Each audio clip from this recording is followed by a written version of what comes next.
আজকের দিনে এসে ইউরোপের স্বপ্ন কি স্বপ্ন থেকে যাবে নাকি এই স্বপ্ন আপনারা বাস্তবায়ন করতে পারবেন? দিন যত যাচ্ছে ইউরোপের রাস্তা তত বন্ধ হয়ে যাচ্ছে। তাই আজকে আমি ইউরোপের দেশ স্লোভেনিয়া নিয়ে কিছু প্রসেস দেখিয়ে দিতে পারি যা অ্যাপ্লাই করলে মোটামুটি আপনারা 80% এগিয়ে যেতে পারবেন। প্রথমেই স্লোভেনিয়া সম্পর্কে জেনে নিই। স্লোভেনিয়া হচ্ছে সেনজেন এবং ইউরোপীয় ইউনিয়নের সদস্য একটি রাষ্ট্র। এটি আকারে ছোট এবং খুবই সুন্দর একটি রাষ্ট্র। এই দেশে প্রায় 20 লাখের মতো মানুষ বসবাস করে। এই দেশে বিদেশি কর্মীর প্রচুর চাহিদা রয়েছে। এটি মধ্য ইউরোপে অবস্থিত। যেই সব দেশগুলোর সাথে স্লোভেনিয়া তার বর্ডার শেয়ার করে তা হলো হাঙ্গেরি, অস্ট্রিয়া, ইটালি এবং ক্রোয়েশিয়া। তাই যারা স্লোভেনিয়া আসতে চাচ্ছেন ভিডিওটি স্কিপ না করে পুরো ভিডিওটি দেখার চেষ্টা করুন।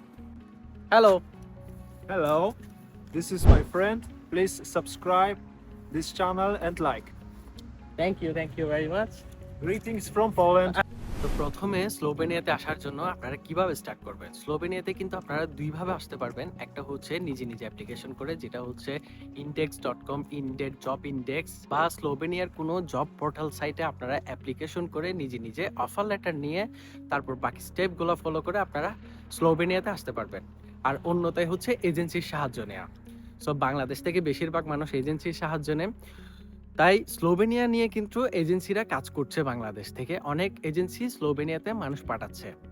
সো আপনার দায়িত্ব হচ্ছে আপনি প্রথমে এমন কোনো এজেন্সিকে খুঁজে বের করা যে আপনার বিশ্বস্ত হতে হবে এবং পাশাপাশি ত্রিকোটিং লাইসেন্সধারী এজেন্সি, যার মাধ্যমে আপনি কাজ করলে স্লোভেনিয়াতে আদৌ পৌঁছাতে পারবেন। অবশ্যই তাদের আগে ব্যাকগ্রাউন্ড চেক করবেন, তারা কি আগে কোনো লোক স্লোভেনিয়াতে পাঠিয়েছে কিনা। এরপর হচ্ছে স্কিল ডেভেলপ করা। আপনি অবশ্যই স্লোভেনিয়াতে যে কাজের চাহিদা রয়েছে সেই কাজের অনুপাতে আপনি আপনার স্কিল ডেভেলপ করতে থাকুন। যেটা হচ্ছে বাংলাদেশে অনেক প্রতিষ্ঠান রয়েছে যারা হচ্ছে আপনাকে স্কিল ডেভেলপ করে দিবে এবং পাশাপাশি একটি সার্টিফিকেট দিবে। এটার কারণ হচ্ছে আপনি যদি স্লোভেনিয়াতে আসতে চান তাহলে অবশ্যই আপনার স্কিল থাকা প্রয়োজন, কারণ স্লোভেনিয়াতে স্কিল ওয়ার্কারদের ভিসা 100%। আমি কিন্তু আজকের ভিডিওটির উদ্দেশ্য হচ্ছে স্কিল ওয়ার্কার, আপনারা স্কিল ডেভেলপ করার চেষ্টা করবেন। সো এই জন্যই আপনার প্রথম কাজ হচ্ছে স্কিল ডেভেলপ করা। তাই আপনি আপনার সময় ওয়েস্ট না করে এটাকে কাজে লাগান। তারপর হচ্ছে যারা ইংরেজিতে দুর্বল তাদের ক্ষেত্রে একটু ইংরেজি জেনে নেওয়া, যেটা হচ্ছে নিত্যদিনের প্রয়োজন। কেননা আপনি যখন স্লোভেনিয়ার জন্য ইন্টারভিউ দিতে যাবেন তখন আপনার সাথে ইংরেজিতে তারা কথা বলবে। সো কনভারসেশন করার মতো কিছু খুঁটিনাটি ইংরেজি জেনে নেওয়া। এই স্টেপগুলো যখন পার করবেন তারপর হচ্ছে work permit processing. Work permit processing এর ক্ষেত্রে ওয়ার্ক পারমিট আসতে সময় লাগে হচ্ছে 3 থেকে 5 মাস, এবং যদি এজেন্সিকে দিয়ে থাকেন সেটা আরো বেশি সময় লাগতে পারে। তবে হচ্ছে 3 থেকে 5 মাসের ভেতরে আপনার ওয়ার্ক পারমিট চলে আসবে।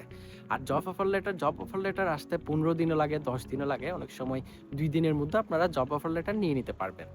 তো ওয়ার্ক পারমিটের জন্য আবেদনের ক্ষেত্রে আপনার আহামরি কোনো ডকুমেন্টের প্রয়োজন নেই। আপনার ডকুমেন্ট যেগুলো লাগবে সেগুলো হচ্ছে ট্রাভেল ডকুমেন্টস, পুলিশ ক্লিয়ারেন্স, ছবি, জব অফার লেটার। যদি কোনো এজেন্সিকে দিয়ে আপনারা অ্যাপ্লিকেশন করে থাকেন তাহলে হচ্ছে ওরা আপনার প্রসেসিংটা করিয়ে দিবে। আর ইন্টারভিউটা তুলনামূলক একটু হার্ড হওয়ার কারণ হচ্ছে স্লোভেনিয়াতে মানুষ গিয়ে থাকছে না, তারা ইউরোপের অন্যান্য দেশে মুভ করতেছে। সো আমি বুঝতেছি না এত ফেসিলিটি থাকার পরও তারা কেন স্লোভেনিয়া থেকে অন্য দেশে চলে যায়। আপনি যে দেশে যাচ্ছেন অবশ্যই আপনি সেই দেশে লিগ্যালভাবে স্টে করুন। স্লোভেনিয়াতে কিন্তু অনেক সুযোগ সুবিধা রয়েছে, আপনি আপনার ফ্যামিলি নিয়ে আসতে পারতেছেন।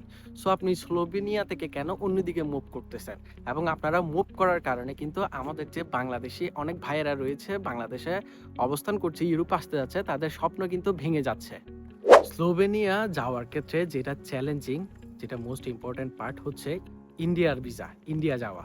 সো স্লোভেনিয়ার ক্ষেত্রে এই একটা বড় সমস্যা ইন্ডিয়া যাওয়া, কিন্তু চিন্তার কারণ নেই, এখন বর্তমানে ইন্ডিয়ান ভিসা দিচ্ছে, যেটা আপনারা মোটামুটি অনেক ভালো ভালো কিছু এজেন্সি রয়েছে যারা ইন্ডিয়ান ভিসা নিয়ে কাজ করছে। সো তাদের কাছে গিয়ে আপনারা প্রথমে ইন্ডিয়ান ভিসা করে নিতে হবে। তাই আপনি যদি ইন্ডিয়া যেতে পারেন এবং ইন্ডিয়া গিয়ে আপনার যদি সমস্ত ডকুমেন্ট যদি সঠিক হয়ে থাকে, আপনি যদি আপনার প্রপার ডকুমেন্ট সাবমিট করেন, তারপর আপনি যদি স্কিল ওয়ার্কার হয়ে থাকেন তাহলে ধরে নেবেন আপনার ভিসা 100% হবে। তো এখন হচ্ছে স্লোভেনিয়াতে কি কি কাজের চাহিদা রয়েছে। স্লোভেনিয়াতে বরাবরের মতো অন্যান্য ইউরোপীয় রাষ্ট্রগুলোর মতো ঠিক একই কাজের চাহিদা রয়েছে। আপনার হচ্ছে factory, manufacturing, construction, every sector, তারপর হচ্ছে ওয়্যার হাউস, লজিস্টিক, তারপর সিজনাল ভিসার ক্ষেত্রে হচ্ছে কৃষি সেক্টর। আর হ্যাঁ, সিজনাল ভিসাটা যদি আমি বলি, এটাতে কোনো সমস্যা নেই। আপনারা সিজনাল ভিসা আসতে পারবেন। সিজনাল ভিসা আসার পর আপনারা চাইলে এটাকে কোম্পানি চেঞ্জ করে আপনারা অন্য কাজে গিয়ে আপনার সিজনাল থেকে লং টার্মে পরিবর্তন করতে পারবেন। এছাড়াও স্কিল জবের ক্ষেত্রে রয়েছে আইটি সেক্টর, হেলথ ডিপার্টমেন্ট, আরও অনেক। তারপর হচ্ছে আপনারা স্লোভেনিয়াতে আসার পর কত টাকা ইনকাম করতে পারবেন। এটা যদি আমি চিন্তা করি, স্লোভেনিয়াতে বর্তমানে একদম সর্বনিম্ন স্যালারি হচ্ছে আপনার 1200 ইউরো। আপনি 1200 ইউরো থেকে 1600-1700 ইউরো পর্যন্ত ইনকাম করতে পারবেন। আর স্কিল জবের ক্ষেত্রে আপনি 2000 ইউরো থেকে 4000 ইউরো পর্যন্ত ইনকাম করতে পারবেন। সো এই ইনকামের ভেতর থেকে আপনার যদি ট্যাক্স কাটা হয় বা আপনার খরচ কাটার পরে আপনার ম্যাক্সিমাম 1000 ইউরোর উপরে আপনার সেভিংস থাকবে। সো আপনার সেভিংস কত থাকতেছে এটা হচ্ছে আপনার স্যালারির উপর ডিপেন্ড করে। আপনি যদি স্কিল ওয়ার্কার হয়ে থাকেন তাহলে সেই ক্ষেত্রে আরো বেশি সেভিংস করতে পারবেন। তাছাড়া সুযোগ সুবিধা রয়েছে, আপনার অ্যাকোমোডেশন কোম্পানি দিয়ে দেয়, তারপর ফুড অ্যালাউন্স খাবারও কোম্পানি দিয়ে থাকে, তারপর হচ্ছে ওভারটাইম পেমেন্ট। আপনার ওভারটাইম আপনি যদি অতিরিক্ত ডিউটি করেন সেক্ষেত্রে আপনাকে আরো এক্সট্রা কিছু ইনকাম করতে পারবেন। সো এগুলো হচ্ছে আপনার পাশাপাশি সুযোগ সুবিধা। তারপর এখন হচ্ছে আপনি স্লোভেনিয়া আসতে আপনার কত টাকা খরচ হবে। সেই ক্ষেত্রে যদি আপনি হিসাব করেন, আপনি নিজে নিজে অ্যাপ্লিকেশন করলে আপনার খরচ তেমন আহামরি বেশি আসবে না। আর যদি এজেন্সি দিয়ে আসতে চান তাহলে দেখা যাচ্ছে আপনার 10 থেকে 15 লক্ষ টাকা খরচ হবে। আমি জানি বর্তমান বাংলাদেশে এজেন্সিরা আরো অনেক টাকা চার্জ করতেছে, তবে 15 লাখ টাকার উপরে দিয়ে স্লোভেনিয়া আসাটা আমি মনে করি না একদম ঠিক। সো আপনারা যদি আসতে চান, আপনারা যদি টাকা খরচ করতে চান, সেক্ষেত্রে এটা সম্পূর্ণ আপনাদের ব্যাপার। এরপর হচ্ছে আপনারা স্লোভেনিয়াতে ফ্যামিলি নিয়ে আসতে পারবেন। আপনারা 1 বছর থাকার পর যদি কোম্পানির সাথে ডিল করতে পারেন তাহলে হচ্ছে আপনি আপনার ফ্যামিলি স্লোভেনিয়াতে নিয়ে আসতে পারবেন। স্লোভেনিয়ার পিআর বা সিটিজেনশিপের ক্ষেত্রে যদি বলি, আপনারা স্লোভেনিয়াতে যখনই অ্যাপ্লিকেশন করবেন ভিসার জন্য, তখনই আপনাদেরকে ইন্ডিয়া হতেই আপনাদেরকে টিআরসি কার্ড দিয়ে দিবে। সো টিআরসি কার্ড আপনারা ইন্ডিয়া হতে পাবে যে স্লোভেনিয়াতে যাওয়ার পর আবার টিআরসি কার্ডের জন্য অ্যাপ্লিকেশন এই প্যারা নিতে হবে না। স্লোভেনিয়াতে টিআরসি কার্ড দুইভাবে দিয়ে থাকে, তারা হচ্ছে 1 বছরের দেয় আবার 3 বছরের দেয়। যদি আপনার ওয়ার্ক কন্ট্রাক্ট 1 বছরের উপরে হয়ে থাকে তাহলে আপনাকে 3 বছরের টিআরসি কার্ড দিবে।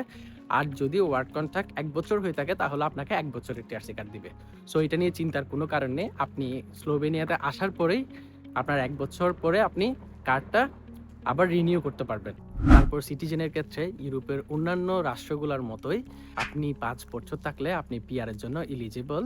তারপর হচ্ছে পিআর পেলে তারপর হচ্ছে আপনি সিটিজেন পাসপোর্টের জন্য অ্যাপ্লিকেশন করতে পারবেন। এটাতে আরেকটা বড় সুযোগ হচ্ছে, আপনি যখন স্লোভেনিয়াতে আসবেন আপনার যে পিআরের জন্য ভাষা টেস্ট দেওয়া লাগবে সেটা হচ্ছে আপনার কোম্পানি আপনাকে একটা কোর্স করিয়ে দিবে সম্পূর্ণ ফ্রিতে। এটা নিয়েও আপনার স্লোভেনিয়াতে এই একটা বড় সুযোগ রয়েছে। সো আজকে আমি যে স্টেপগুলো দেখিয়েছি তার মধ্যে মোস্ট ইম্পর্ট্যান্ট যে বিষয়টা হচ্ছে সেটা হচ্ছে স্কিল ডেভেলপ। সো আপনি যদি স্কিল ওয়ার্কার হয়ে থাকেন আপনার স্লোভেনিয়ার ক্ষেত্রে ভিসা রেশিও 100% বলা যাবে। স্লোভেনিয়াতে ইউরোপের অন্যান্য দেশের তুলনায় স্লোভেনিয়ার ভিসা রেশিও সব দেশের চেয়ে এগিয়ে রয়েছে। তাই আপনারা প্রপার স্টেপগুলো ফলো করে সঠিক সিদ্ধান্ত যদি নিতে পারেন তাহলে আপনারা স্লোভেনিয়া আসতে পারবেন। তো আজকে এই পর্যন্ত। ধন্যবাদ, ভালো থাকবেন। আসসালামু আলাইকুম।